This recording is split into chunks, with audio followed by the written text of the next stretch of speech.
सबको नमस्कार।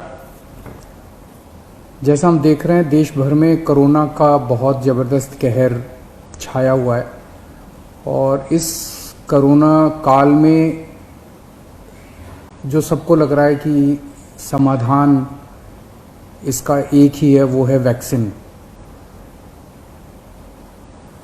दिल्ली सरकार ने निर्णय लिया है कि 18 साल से ऊपर की उम्र के लोगों को फ्री वैक्सीन दी जाएगी। हम कोशिश करेंगे कि इसको जल्द से जल्द और बड़े स्तर के ऊपर कैसे लोगों को वैक्सीन किया जाए, इसका पूरा प्लान तैयार किया जा रहा है। आज सुबह हम लोगों ने दिल्ली में 1,34,00,000 वैक्सीन खरीदने की मंजूरी दी है। हम कोशिश करेंगे कि ये जल्द से जल्द वैक्सीन खरीदी जाए और लोगों को लगाई जाए। इस महामारी में वैक्सीन एक समाधान निकल के आ रहा है। वैक्सीन जिन लोगों को लगी है उनका एक तरफ कोरोना नहीं होता, या जिनको होता है उन लोगों को माइल्ड होता है। उनमें से अधिकतर लोगों को अस्पताल की ज़रूरत नहीं होती, और अगर अस्पताल की ज़रूरत पड़े भी तो उनकी बीमारी सीरियस नहीं होती, ऐसा देखने में आया है। तो कोरोना एक तरह से अगर वैक्सीन सबको लग जाए तो कोरोना एक ऑर्डिनरी बीमारी की तरह हो जाएगी। अगर होगी भी तो ठीक हो जाएगी। इंग्लैंड में, यूनाइटेड किंगडम में अभी कुछ महीने पहले तक कोरोना का इतनी ही ज़बरदस्त कहर था जैसे भारत के अंदर है, और वहाँ उन्होंने वैक्सीन बहुत बड़े स्तर के ऊपर अपने लोगों को लगाई। तो कोरोना के अंदर उस लहर के ख़त्म होने का एक बहुत बड़ा कारण एक्सपर्ट्स वैक्सीन को मानते हैं कि जिस इंटेंसिटी के साथ, एग्रेसिवनेस के साथ कोरोना वैक्सीन लगाई गई इंग्लैंड में, उसका कोरोना की लहर को ख़त्म करने में बड़ा योगदान रहा। वैक्सीन के एक निर्माता ने कहा है कि वो राज्य सरकारों को 400 रुपये में देंगे, दूसरे निर्माता ने कहा है कि वो राज्य सरकारों को 600 रुपये में देंगे, और केंद्र सरकार को दोनों 150 रुपये में देंगे। मेरी उम्मीद है कि इसको एक ही प्राइस होना चाहिए, अलग अलग प्राइस नहीं होने चाहिए। उनमें से एक निर्माता का मैं इंटरव्यू देख रहा था जो कह रहा था कि 150 रुपये में जब वो केंद्र सरकार को दे रहे हैं तो उसमें भी उनको फ़ायदा हो रहा है। तो अगर 150 रुपये में भी उनको फ़ायदा है, उसमें नुकसान नहीं है, तो 400 रुपये में और 600 रुपये में तो बहुत ज़्यादा फ़ायदा है। ये समय ऐसा है जो कि इंसानियत को मदद करने का समय है।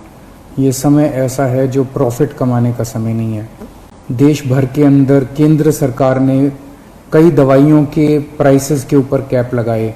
अलग अलग राज्य सरकारों ने हॉस्पिटल्स के प्राइसेस के ऊपर कैप लगाए कि अस्पताल जो हैं इससे ज़्यादा नहीं ले सकते दाम, इस चीज़ के इतने लेंगे, इस चीज़ के इतने लेंगे।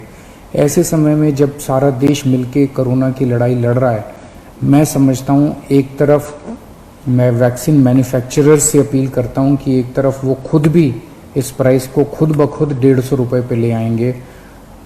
पूरी ज़िंदगी पड़ी है प्रॉफिट कमाने के लिए। ये टाइम कोरोना जब महामारी इतने बड़े स्तर पे फैली हुई है, लोगों से ये प्रॉफिट कमाने का टाइम नहीं है। मैं केंद्र सरकार से भी अपील करता हूँ कि अगर ज़रूरत पड़े तो इसकी भी कैपिंग की जाए और इस प्राइस को कम किया जाए।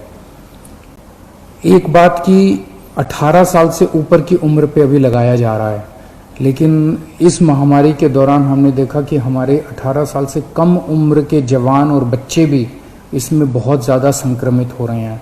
उनमें से कुछ लोगों की मौत भी हुई है। तो उनके लिए भी अब हमें सोचने का टाइम आ गया है कि अगर यही वैक्सीन्स उनको भी लगाई जा सकती हैं, उनके लिए भी सेफ़ और इफ़ेक्टिव हैं, तो यही वैक्सीन लगाई जाएं। और अगर ये वैक्सीन उनको नहीं लगाई जा सकती, दूसरी वैक्सीन की ज़रूरत है, तो मैं उम्मीद करता हूँ कि जल्द दूसरी वैक्सीन भी ईजाद होंगी जो बच्चों को भी लगाई जा सकें, उनको भी सेफ़ हो और इफ़ेक्टिव हो। दिल्ली में ऑक्सीजन बेड्स बढ़ाने का इस टाइम बहुत बड़े स्तर पे हम लोग काम कर रहे हैं। अभी मैं राधा स्वामी सत्संग ब्यास के वहाँ पे जो एक सेंटर बनाया गया है उसका मुआयना करके आ रहा हूँ। आज सुबह 10 बजे वो मरीजों के लिए खोल दिया गया है। लगभग 500 बेड्स शुरू किए जा रहे हैं। आज 150 बेड्स हैं, अगले 1-2 दिन में 500 बेड्स हो जाएंगे उसके 2-4 दिन के अंदर इसको 2000 बेड्स तक और फिर 5000 बेड्स तक ले जाया जाएगा। इसके साथ साथ वहीं पे 200 बेड्स का आईसीयू भी तैयार कर रहे हैं राधा स्वामी सत्संग में। और तो मैं उम्मीद, इसी तरह से पूरे दिल्ली के अंदर कई जगह फैसिलिटीज़ क्रिएट की जा रही हैं ऑक्सीजन बेड्स की। मैं उम्मीद करता हूं कि इससे जनता को काफ़ी फ़ायदा होगा। नमस्कार।